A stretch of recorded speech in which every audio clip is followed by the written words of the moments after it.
नमस्कार दोस्त, एक बार फिर आपके सामने उपस्थित हैं भगवत महापुराण का 7वां अध्याय लेकर। अश्वत्थामा द्वारा द्रौपदी के पुत्रों का मारा जाना और अर्जुन के द्वारा अश्वत्थामा का मान मर्दन, ये 7वें अध्याय का शीर्षक है। शुरू कर। ओम नमो भगवते वासुदेवाय। ओम नमो भगवते वासुदेवाय। ओम नमो भगवते वासुदेवाय। ओम नमो भगवते वासुदेवाय। ओम नमो भगवते वासुदेवाय।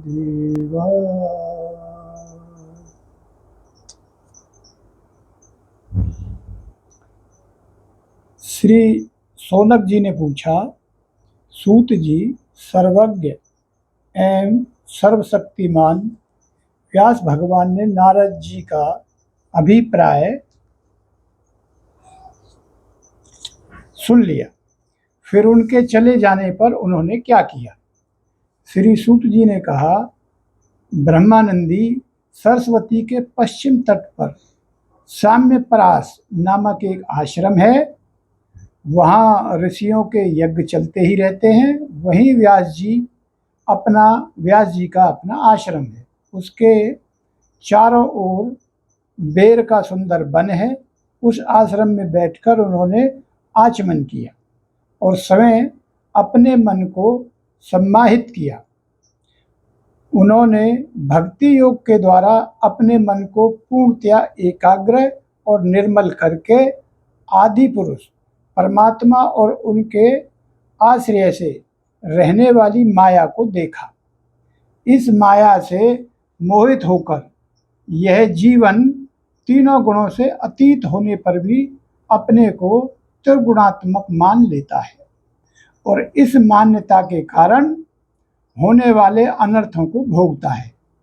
इन अनर्थों की शांति का साक्षात साधन है केवल भगवान का भक्ति योग। परंतु संसार के लोग इस बात को नहीं जानते। यही समझकर उन्होंने इस परमहंसों की संहिता श्रीमद् भागवत की रचना की।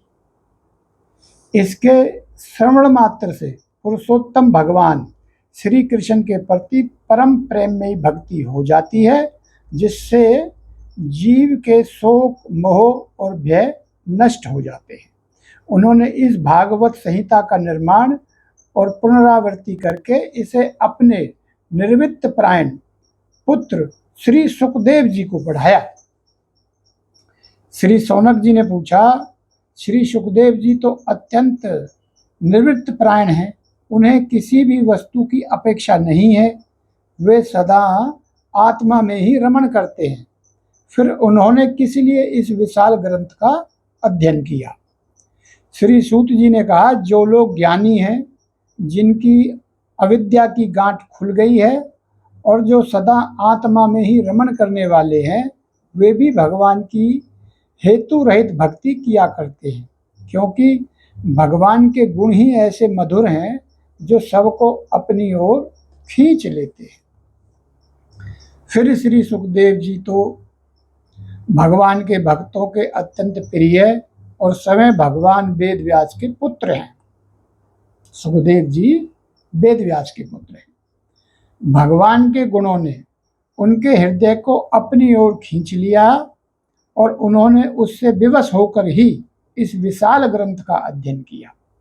सौनक जी, अब मैं राजहर्षि परीक्षित के जन्म, कर्म और मोक्ष की तथा पांडवों के सर्वारोहण की कथा कहता हूँ।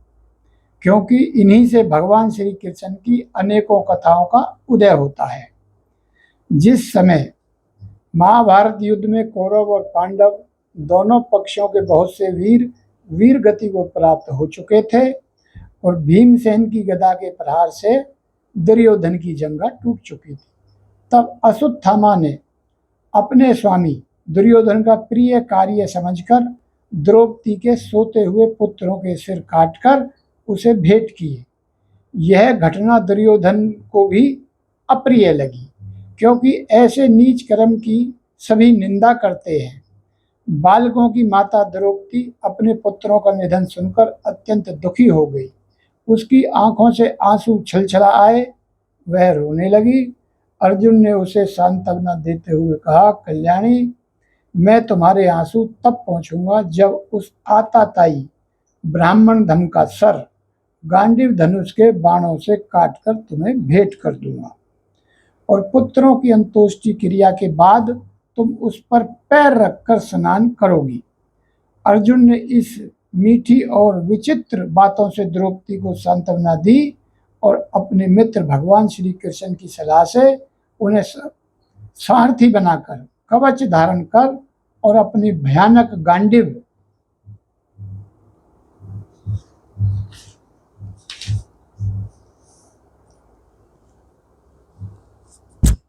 धनुष को लेकर वे रथ पर सवार हुए तथा गुरुपुत्र अश्वत्थामा के पीछे दौड़ पड़े। बच्चों की हत्या से अश्वत्थामा का भी मन उद्विग्न हो गया था। जब उसने दूर से ही देखा कि अर्जुन मेरी ओर झपटते हुए आ रहा है, तब वह अपने प्राणों की रक्षा के लिए पृथ्वी पर जहां तहां भाग सका था भागा। रुद्र से भयभीत सूर्य की भांति भागता रहा। जब उसने देखा कि मेरे रथ के घोड़े थक गए और मैं बिल्कुल अकेला हूं, तब उसने अपने को बचाने का एकमात्र साधन ब्रह्मास्त्र ही समझा। जैसे आज परमाणु बम होते, ऐसे उस टाइम ब्रह्मास्त्र था।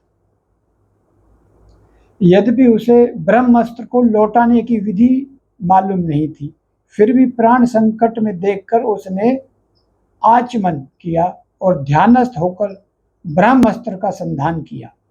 उस अस्त्र से सब दिशाओं में एक बड़ा प्रचंड तेज फैल गया। अर्जुन ने देखा कि अब तो मेरे प्राणों पर ही बनी है। तब उन्होंने श्री कृष्ण से प्रार्थना की, अर्जुन ने, श्री कृष्ण, तुम सच्चिदानंद स्वरूप परमात्मा हो, तुम्हारी शक्ति अनंत है, तुम ही भक्तों के अभय देने वाले हो, जो संसार की धधकती हुई आग में जल रहे हैं। उन जीवों को उससे उबारने वाले एकमात्र तुम ही हो। तुम प्रकृति से परे रहने वाले आदि पुरुष साक्षात परमेश्वर हो।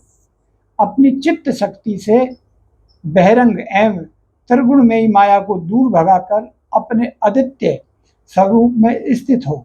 वही तुम अपने प्रभाव से माया मोहित जीवों के लिए धर्मादि रूप कल्याण का विधान करते हो। तुम्हारा यह अवतार पृथ्वी का भार हरण करने के लिए और तुम्हारे अनन्य प्रेम भक्त जनों के निरंतर स्मरण ध्यान करने के लिए है। समय प्रकाश रूप श्री कृष्ण, ये भयंकर तेज सब ओर से मेरी ओर आ रहा है। यह क्या है, कहाँ से क्यों आ रहा है, इसका मुझे बिल्कुल भी पता नहीं है। भगवान ने कहा, अर्जुन, यह अश्वत्थामा का चलाया हुआ ब्रह्मास्त्र है। यह बात समझ लो कि प्राण संकट उपस्थित होने से इसने इसका प्रयोग तो कर दिया, परंतु अब इस अस्त्र को लौटाया नहीं जानता। अश्वत्थामा ने अपने प्राणों को संकट में जानकर ब्रह्मास्त्र का प्रयोग तो कर दिया, लेकिन वो उसे लौटाना नहीं जानता था। किसी भी दूसरे अस्त्र से इसको दबा देने की शक्ति नहीं है। तुम अस्त्र शस्त्र विद्याओं को भली भांति जानते हो। ब्रह्मा के तेज से ही इस ब्रह्मास्त्र की प्रचंड आग को बुझा दो। सूत जी कहते हैं, अर्जुन विपक्षी वीरों को मारने में बड़े प्रवीण थे। भगवान की बात सुनकर उन्होंने आचमन किया और भगवान की परिक्रमा करके ब्रह्मास्त्र के निवारण के लिए ब्रह्मास्त्र का ही संधान कर दिया।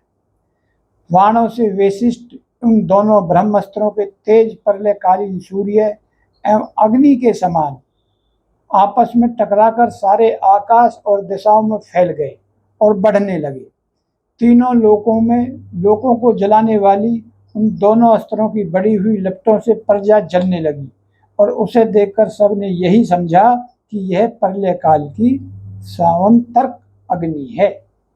उस आग से प्रजा का और लोगों का नाश होते देखकर भगवान की अनुमति से अर्जुन ने उन दोनों को ही लौटा लिया। अर्जुन की आंखें क्रोध से लाल लाल हो रही थी। उन्होंने झपट कर उस क्रूर अश्वत्थामा को पकड़ लिया और जैसे कोई रस्सी से पशु को बांध ले वैसे ही बांध लिया। अश्वत्थामा को बलपूर्वक बांधकर अर्जुन ने जब शिविर की ओर ले जाने चाहा तब उसने कमल नयन भगवान श्री कृष्ण ने कुपित होकर कहा, अर्जुन, इस ब्राह्मण धाम को छोड़ना ठीक नहीं है, इसको तो मार ही डालो। इसने रात में सोए हुए निरपराध बालकों की हत्या की है। धर्मवेत्ता पुरुष, असावधान, मतवाले, पागल, सोए हुए बालक की स्त्री, विवेक ज्ञान शून्य और शरणागत और रथहीन और भयभीत शत्रु को कभी नहीं मारते, परंतु जो दुष्ट और क्रूर पुरुष दूसरों को मारकर अपने प्राणों का पोषण करता है उसका तो वध ही उसके लिए कल्याणकारी है, क्योंकि वैसी आदतों को लेकर यदि वह जीता है तो और भी पाप करता है और उन पापों के कारण नरकगामी होता है। फिर मेरे सामने ही तुमने द्रौपदी से प्रतिज्ञा की थी कि मानवती, जिसने तुम्हारे पुत्रों का वध किया है उसका सिर मैं उतार कर लाऊंगा। इस पापी कुलंगार अताताई तुम्हारे पुत्रों का वध किया है और अपने स्वामी दुर्योधन को भी दुख पहुंचाया है, इसलिए अर्जुन इसे मार ही डालो। भगवान श्री कृष्ण ने अर्जुन के धर्म की परीक्षा लेने के लिए इस प्रकार प्रेरणा की, परंतु अर्जुन का हृदय महान था। यद्यपि अश्वत्थामा ने उनके पुत्रों की हत्या की थी, फिर भी अर्जुन के मन में गुरु पुत्रों को मारने की इच्छा नहीं हुई। उसके बाद अपने मित्र और सारथी श्री कृष्ण के साथ वे अपने युद्ध शिविर में पहुंचे।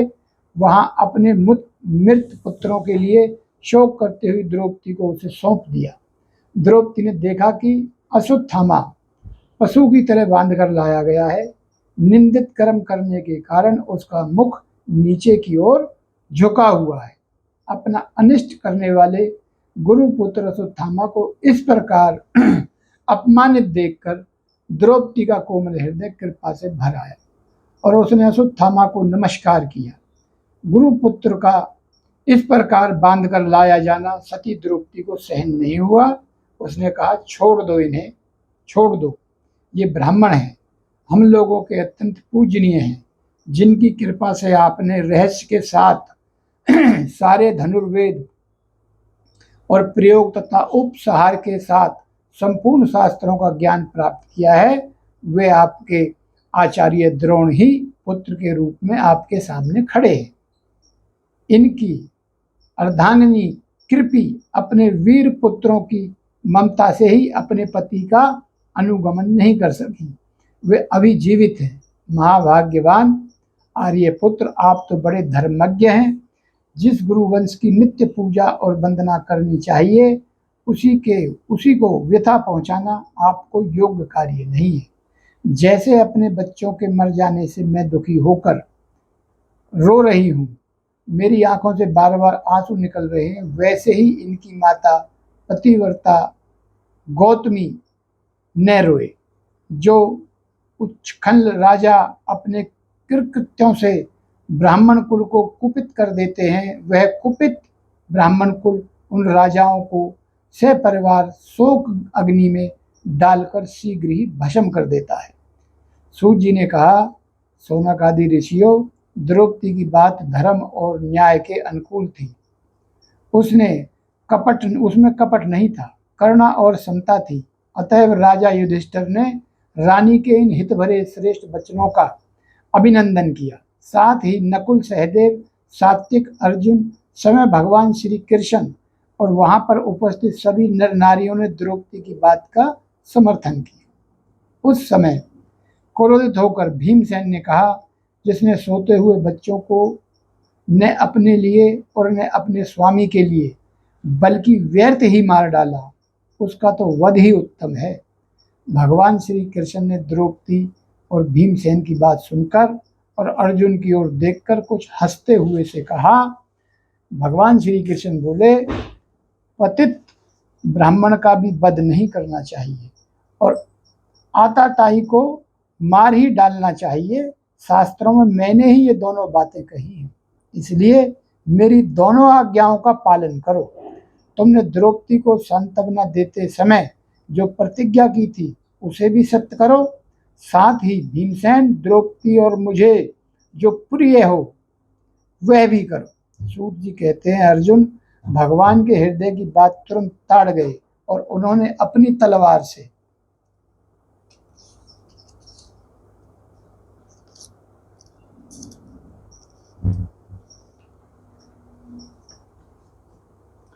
अश्वत्थामा के सिर की मणि उसके बालों के साथ उतार ली।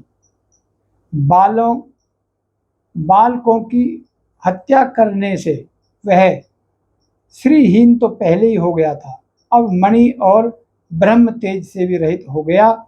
इसके बाद उन्होंने रस्सी का बंधन खोलकर उसे शिविर से निकाल दिया। मूंड देना, धन छीन लेना और स्थान से बाहर निकाल देना, यही ब्राह्मण धमों का वध है। उसके लिए इससे भिन्न शारीरिक वध का विधान नहीं। पुत्रों की मृत्यु से द्रौपदी और पांडव सभी शोकातुर हो रहे थे। अब उन्होंने अपने मरे हुए भाई बंधुओं की दाहदी अंत्येष्टि क्रिया की। तो ये 7वां अध्याय हमारा यहाँ पूर्ण हुआ। कल हम 8वें अध्याय का पाठन करेंगे। तो इसमें देखा आपने अश्वत्थामा ने क्या किया था और फिर क्या उसको न्याय उचित दंड दिया गया। प्राण लेने से भी ज्यादा घातक है किसी का सर मूंद देना और धन छीन लेना और स्थान से बाहर निकाल देना। मौत से भी बदतर है। तो इससे अर्जुन का संकल्प भी पूरा हो गया, दंड भी मिल गया, क्योंकि उसने जो कृत्य किया था ना तो समय दुर्योधन ही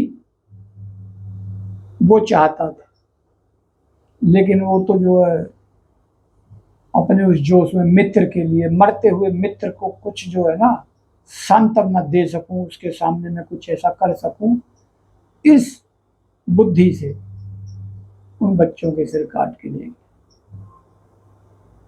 ताकि दुर्योधन को कुछ इससे